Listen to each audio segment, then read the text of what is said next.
bien, bonjour à toutes et à tous. Salam alaikum azou la flaoun. Très heureux de vous retrouver sur le plateau de macasbah.net. Nous sommes contents de recevoir aujourd'hui Michael Langlois qui nous partagera ce thème, l'authenticité des Écritures. Bonjour Fatima, qui est derrière la basse? La baisse et toi, comment tu vas Saïd aujourd'hui? Alhamdoulilah, kulchi la basse sur macasbah.net. Alors aujourd'hui, c'est un autre Saïd que nous accueillons. Il nous vient de Nîmes, il est arrivé avec son groupe et il va nous interpréter des chants en arabe du Maroc. Saïd, c'est à toi.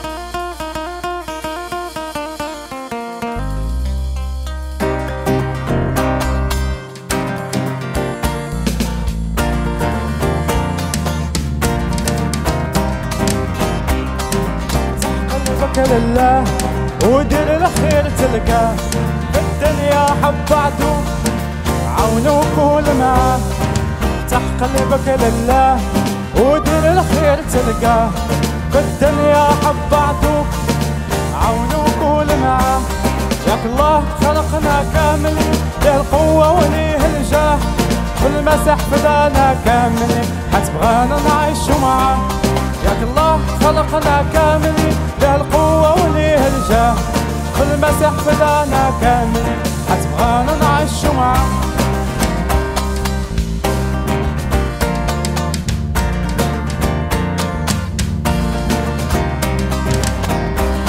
يا كلنا خلق الله عنده كلنا راجعين عطانا براس وحده لا به رحنا ضيعين يا كلنا خلق الله عنده كلنا راجعين عطانا بلاص وحده لا به رحنا ضيعين لا به رحنا ضيعين لا به رحنا ضيعين لا به رحنا ضيعين لا به رحنا ضيعين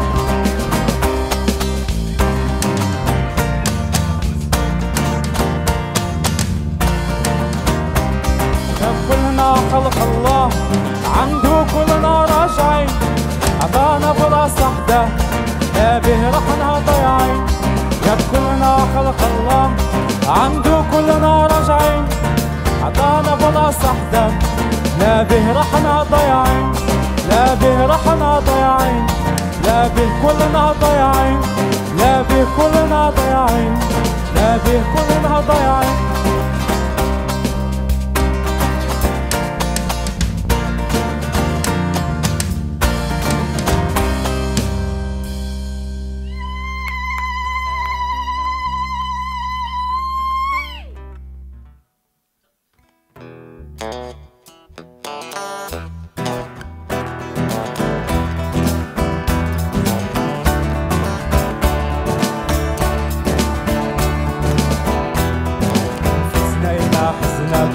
تجي ربي وتواسيها دمعتنا إلى نزلت احنا تمحيها فزنا إلى حزنات تجي ربي وتواسيها دمعتنا إلى نزلت احنا تمحيها خير ورحمة يتبعونا كل أيام حياتنا حتى يا يسوع راك معانا أيام حياتنا خير ورحمة يتبعونا كل أيام حياتنا حتى يا يسوع راك معانا انت ديما ترعى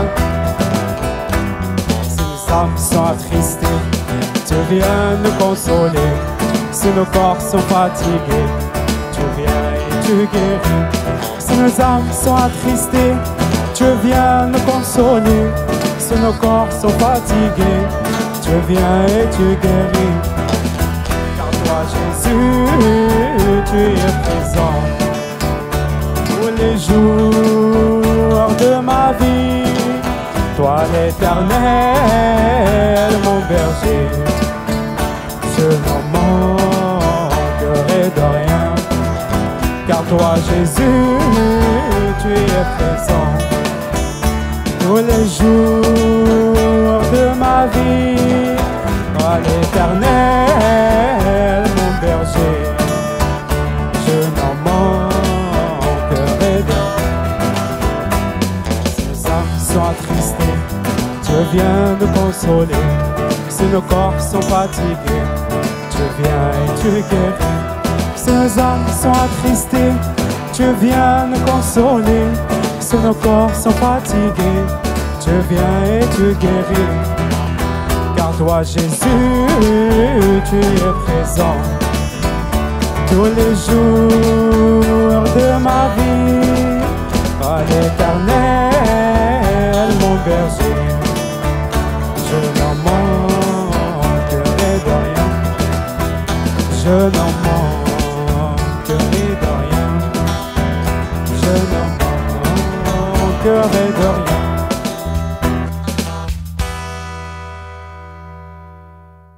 C'était un très beau chant, il nous a transportés l'autre côté de la Méditerranée.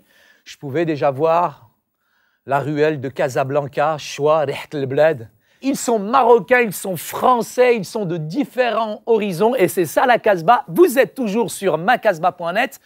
Tout de suite, je reçois Michaël Langlois et je suis en tout cas très heureux de vous recevoir sur ce plateau de macasbah.net. Alors, Michaël Langlois, vous êtes maître de conférences, conférencier à l'université de Strasbourg, mais vous êtes aussi chercheur. Est-ce que vous pouvez un petit peu nous expliciter un petit peu quels sont vos travaux de recherche que vous faites actuellement? Oui, alors moi je travaille sur, on va dire, la Bible et le monde de la Bible. C'est-à-dire le Proche-Orient ancien, ce qui correspond à la Mésopotamie, et notamment les pays, Israël, les pays qui ont vu la naissance de la Bible. Et ce qui m'intéresse en particulier, c'est de voir comment la Bible est née, les origines, la rédaction des textes sur plusieurs siècles, et puis les manuscrits les plus anciens, notamment les manuscrits de la mer Morte qu'on a découverts à Qumran.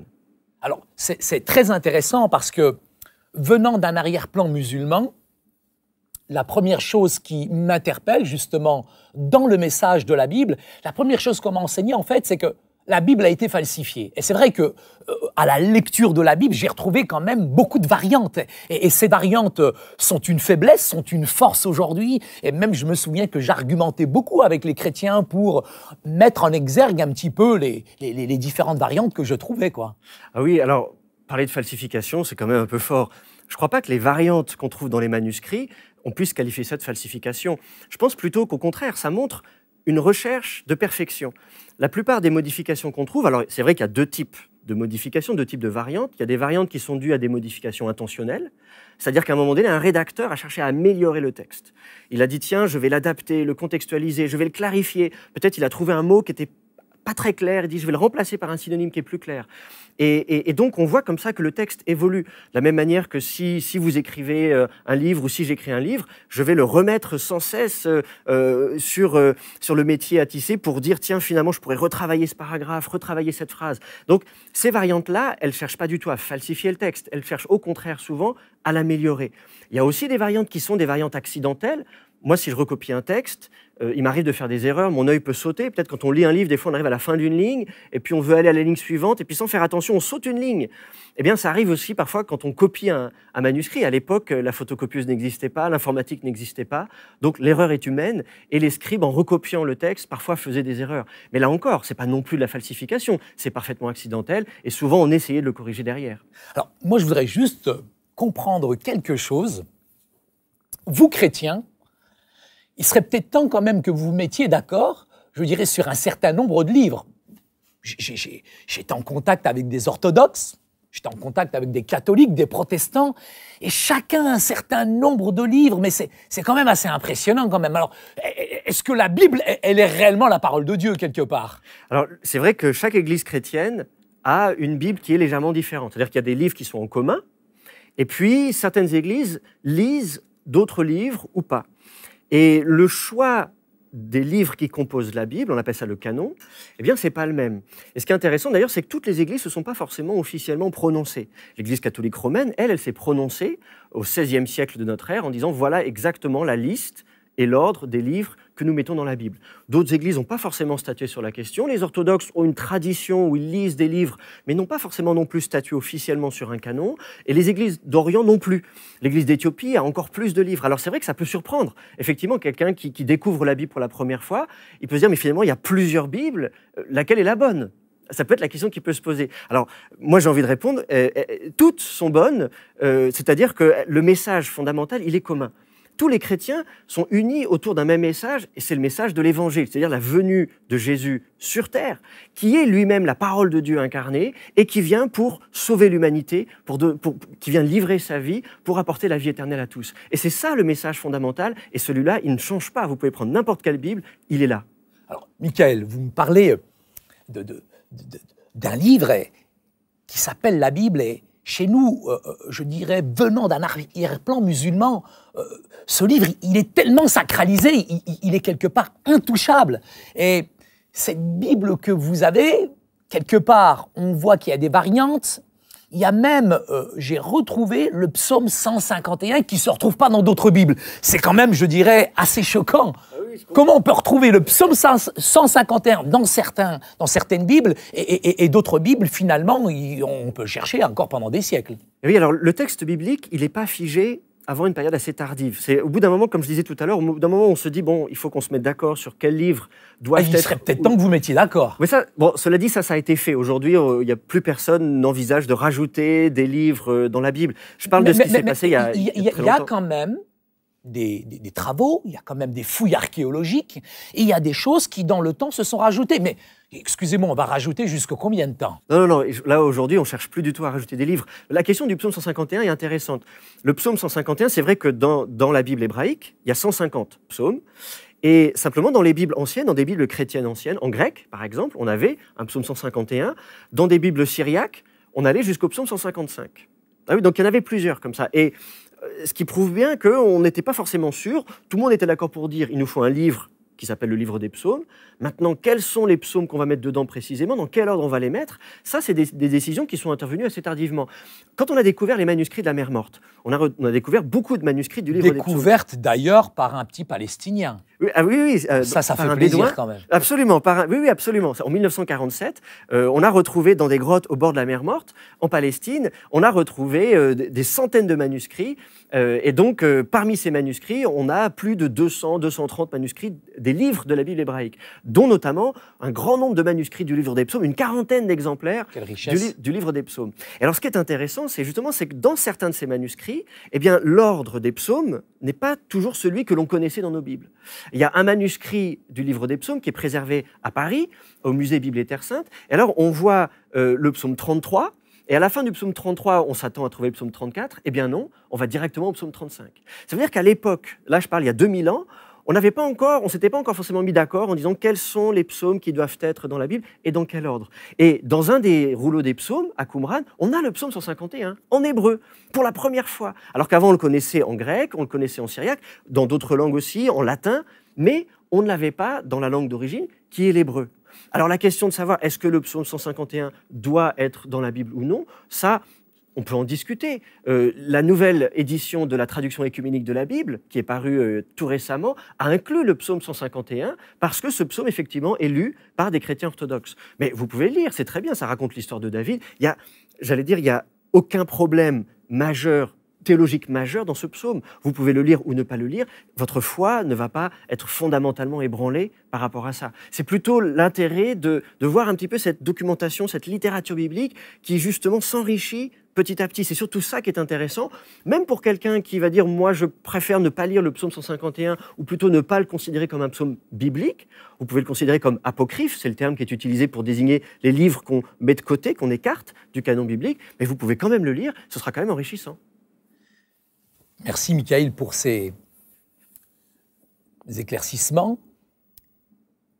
Venant d'un arrière-plan musulman et étant confronté aujourd'hui, je dirais, à beaucoup de discussions, je suis aussi dans le dialogue interreligieux. Il y a souvent cette question qui revient.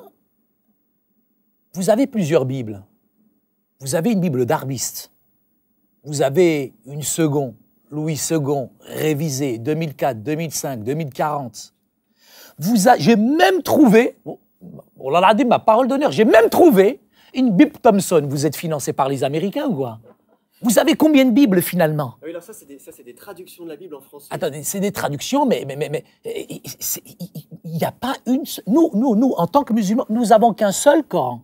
Et pourquoi il y a autant de Bibles? Pourquoi autant de versions finalement? Alors, en fait, oui, pourquoi on fait plusieurs traductions de la Et Bible? laquelle je vais lire? Oui, alors je vais dire, vous pouvez lire toutes, vous pouvez toutes les lire, elles sont toutes intéressantes. En fait, il y a un dicton qui dit « traduire, c'est trahir ». La Bible, elle a été rédigée en hébreu, en araméen, en grec, et c'est des langues qui ont chacune leur génie, leurs caractéristiques propres. On peut exprimer des choses dans ces langues-là, on peut exprimer des choses en hébreu qu'on ne peut pas exprimer en français. Parce que l'hébreu, c'est une langue sémitique qui est apparentée à l'arabe d'ailleurs. Et donc, dans la syntaxe même, il y a toute une façon de penser, une façon... c'est une langue sémitique, et ce n'est pas la même façon de raisonner et de s'exprimer que le français. Et ça veut dire qu'aucune traduction française n'est capable de restituer fidèlement le sens du texte primitif, du texte original. Alors ça veut dire que, du coup, on essaye de faire des traductions françaises qui attaquent le problème sous différents angles, qui essayent de restituer au mieux tantôt l'ordre des mots, tantôt d'avoir une cohérence dans la traduction. Un même mot en hébreu est toujours traduit par un même mot en français, ou au contraire, on essaie de faire des traductions qui sont plus faciles à lire, qui correspondent à un français plus contemporain, etc. etc. C'est ce qui explique qu'il y a une multitude de traductions françaises.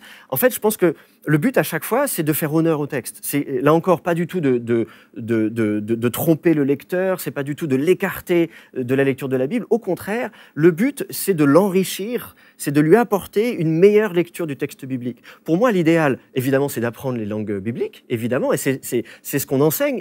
Moi, j'enseigne à l'université de Strasbourg, j'enseigne l'hébreu, et donc je dis toujours aux étudiants, vous avez de la chance parce que au lieu de passer par le filtre de quelqu'un qui a traduit la Bible en français, vous allez pouvoir lire la Bible directement dans la langue dans laquelle elle a été rédigée. Et ça, c'est l'idéal. Maintenant, tout le monde ne peut pas forcément apprendre l'hébreu, et pour cela, eh bien, l'idéal, c'est de combiner plusieurs traductions de la Bible en français, de lire, de les mettre côte à côte, de comparer. C'est très enrichissant.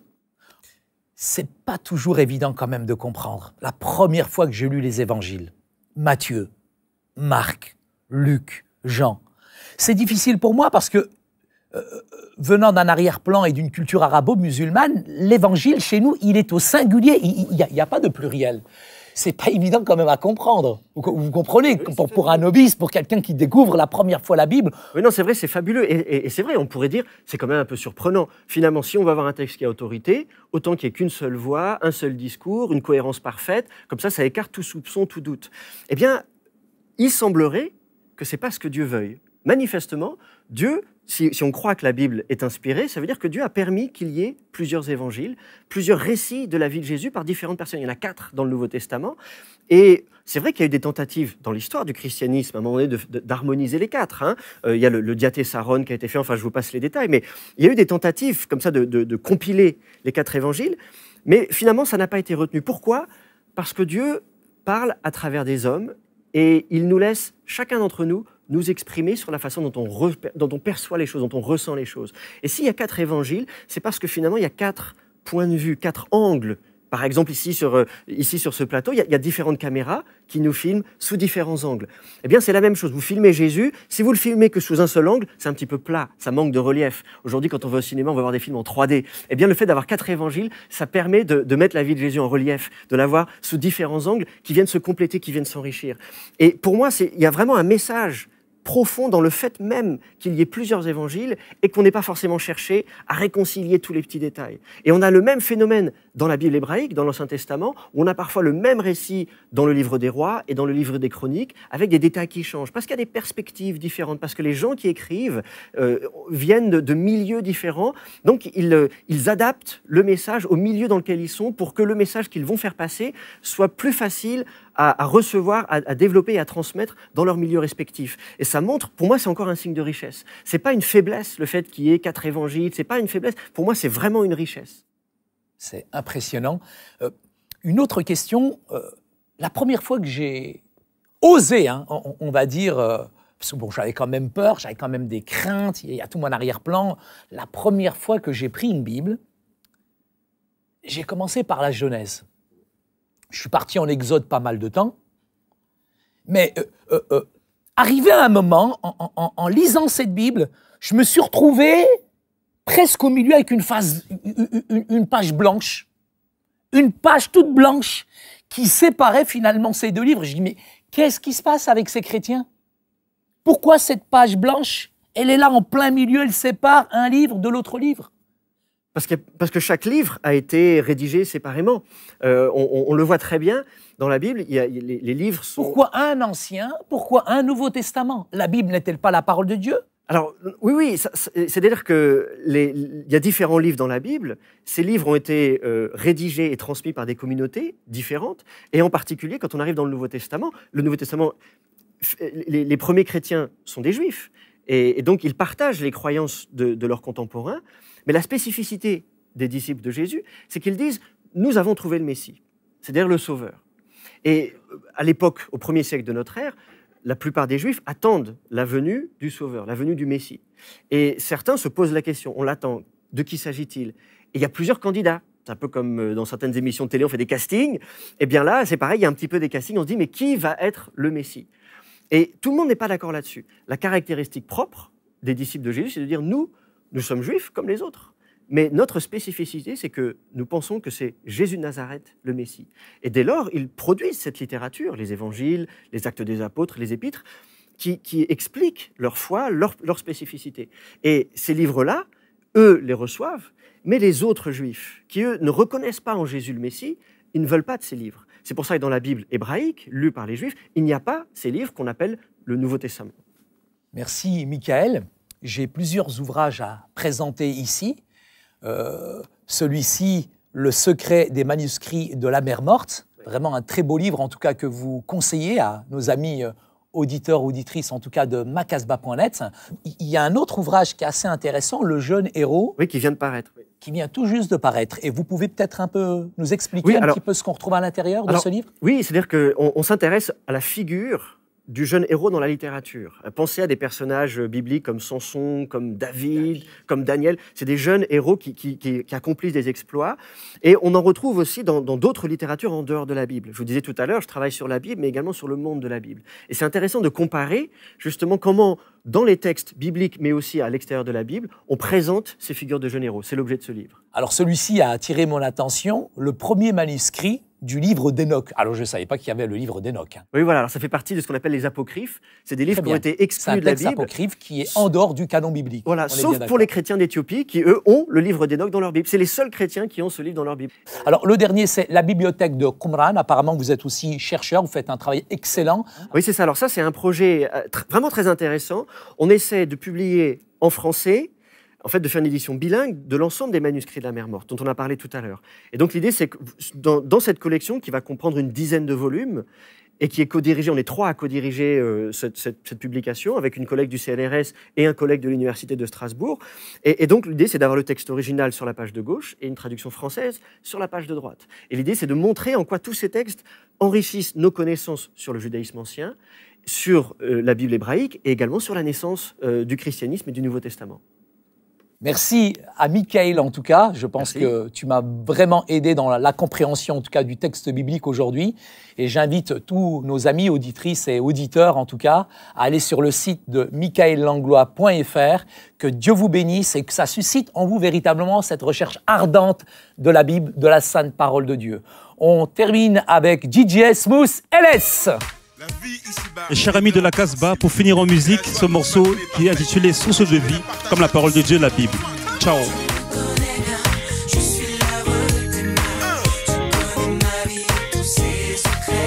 Qui d'autre à part toi?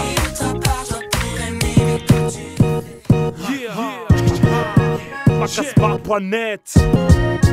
Macasbah. Que tu viennes d'ici ou d'un pays loin là-bas, à Paris, Cuba, New York ou Japa, Tokyo, l'enragé ou Rabat, il y a toujours une place pour toi à la Casbah. Que tu sois dit dans son bête, entier là-bas, tu es le bienvenu à la Casbah. De la France d'en haut, ou bien celle d'en bas, nous sommes tous égaux à la Casbah. marwa à la Casbah. Comme la caméra au trésor Alibaba. T'auras des richesses pour ta vie à la Casbah. Et donne parole du groupe de la Sharpa. Pour restaurer ton âme, ton corps à la Casbah. Si pour toi la vérité est une quête, vite, vite, vite, vite. Sur macasbah.net, c'est le stress, des soucis te prennent la tête. Vite, vite, vite, vite. Sur macasbah.net, c'est l'amour, la joie, la foi, la fête. Au programme sur macasbah.net.